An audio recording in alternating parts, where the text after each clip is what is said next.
friends. It's a delight to be here today with Rabbi Jeffrey A. Mitelman, who is the founding director of Sinai and Synapses, an organization that bridges the scientific and religious worlds.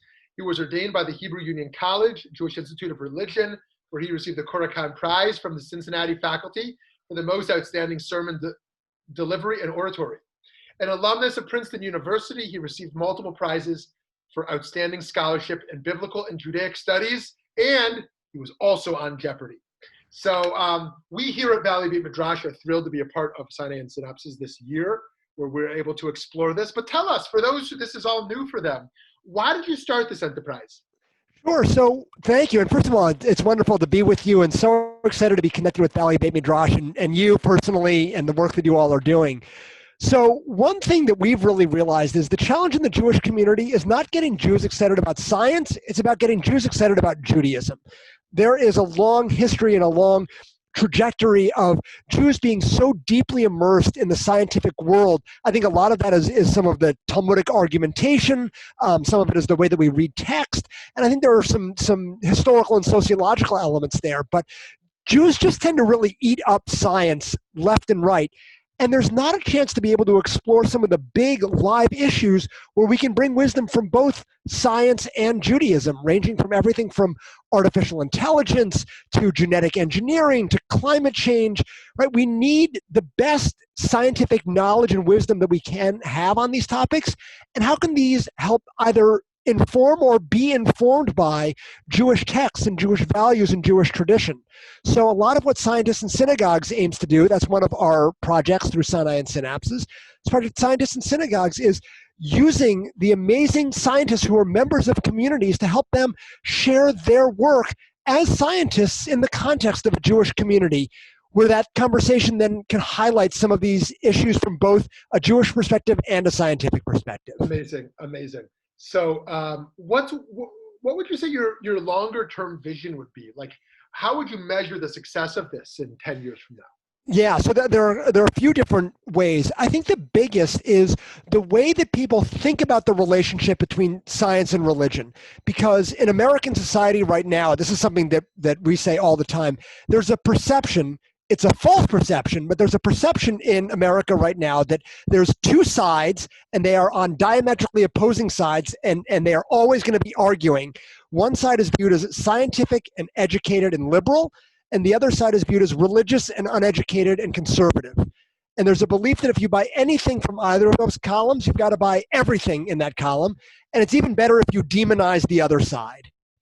And that creates not only problems politically and interpersonally, it also creates problems intrapersonally, right? A lot of Jews will tend to be for a variety of reasons, very educated, loving science, often politically liberal, which then means, well, how do I view my sense of religion? What happens if I might be a little bit more politically conservative?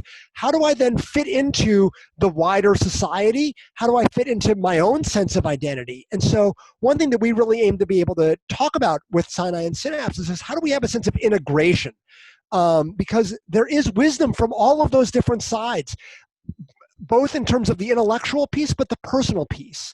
So one thing that we've really discovered is that in the Jewish world, Jews tend to bifurcate their sense of identity. They tend to think of my science is on one side and my Judaism is on the other. And if you're somebody who's a traditional Jew who's also a doctor, right? You tend to work in the hospital 6 days a week and then you daven on Shabbat and never the twain shall meet.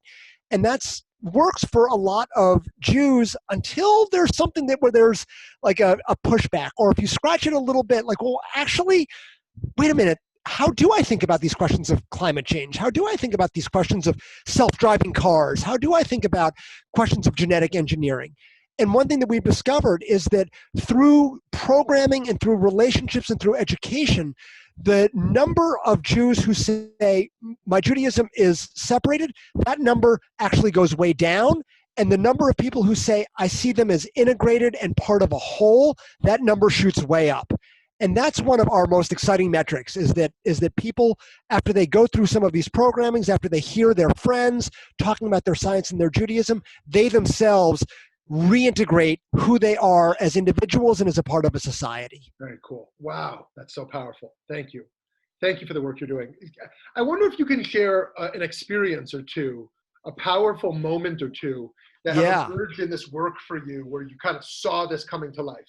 Yeah, I mean, there have been a few. We've been running this program since 2016, and by the way, right now we're recording this at the end of October. There's an open application right now through the middle of November. So if this excites you, you can be engaged. There have been a few of these. One in the first round, there was a gentleman. His name is Pekka Sinervo, who was one of the discoverers of the Higgs boson, and he was also the president of his Reformed synagogue in Toronto. But he was also in conversation with a conservative synagogue in Toronto that wanted to partner. And so Pekka, as the physicist at the president of the Reformed synagogue, was in conversation with the conservative rabbi, and they did a program on, is God a particle physicist? And they did this in Toronto, and it happened to be the night that Bret Stephens was speaking, and there was a memorial for Shimon Peres that same day, and they still drew 150 people in this auditorium thinking about these questions about, is God a particle physicist?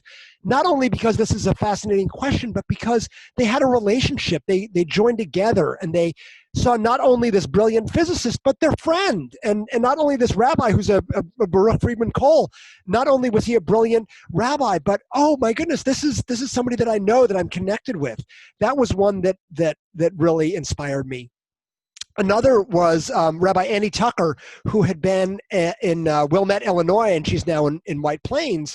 She did a whole piece about the neuroscience of free will. And she had said that when she was there, often it was challenging to get people involved in adult ed, right? It was kind of like pulling teeth to get people on a committee. She put this out there, and she did a program where she said she had 3 other people out of the blue emailed her, say, I want to be involved. How can I do this? And then another one that I thought was incredible was Rabbi Rachel Gurovitz in Massachusetts, where there's a lot of tech work. They did a lot about the way technology is changing who we are. And so she invited Jeremy Wertheimer, who is a VP at Google, to do a whole piece about the ethics of self-driving cars and how that matches with the ox that gores. And bringing in biblical and Talmudic texts and saying that can actually show some wisdom about this thing that we haven't even thought about. It's a brand new thing in the last 10 years. And again, had 150, 200 people coming for these programs. All of these programs, everyone's saying, the rabbi will look around, they'll go, I don't recognize half of these people. Who are these people? This is amazing. I think because people are excited to explore these kinds of questions. Yes. I love it. And in my own theology and thinking, I often think the Torah is not this little contained thing here, and science is in this little container thing here, but actually everything becomes enlarged and expands as they engage with each other. These new connections can just enable kind of a liberation of thought that it can be so expansive. And so our ability to engage in Jewish studies is not what's already there. The whole realm can expand. And one thing, and it's an image that I love, both because it is rooted in the brain and it's also rooted in biblical text, and it's very much my theology, which is that the synapse and our organization, Sinai and Synapses, the image is a Torah on one side, and the synapse, which helps you learn and grow, that's on the other side. But there's a space. There needs to be a space to be able to cross. And without that space, nothing happens. There's no learning. There's no growth. And the image of where does God live? If you go back to Exodus and where's the Mishkan? It's the cherubim that face each other, the cherubim, and they face each other. And God dwells in the space where the cherubim face each other. And so we need to be able to have that expansiveness and openness to be able to say, I don't know everything. These are not closed doors. We need to open up these conversations. I love that. It reminds me of Buber in the realm of dialogue, that in an I'm manipulating that other bit just to fit, right? But actually in an I thou, you encounter separately. There's a space between that can't be crossed. I mean, it can be crossed, but it can't be equated. And so I love that space to really enable, that God can be found in that space as well. And one thing that we've really discovered, because we've had synagogues in like Eugene, Oregon, and in North Carolina, and in Houston, Texas, and they're all over North America. We've had about 25 synagogues go through this and reach, I think, a total of 10,000 people in person. But one thing that we've really discovered is the scientists always get a little bit nervous of like, do I need to talk about theology? And the rabbis get a little bit nervous of like, do I need to talk about science?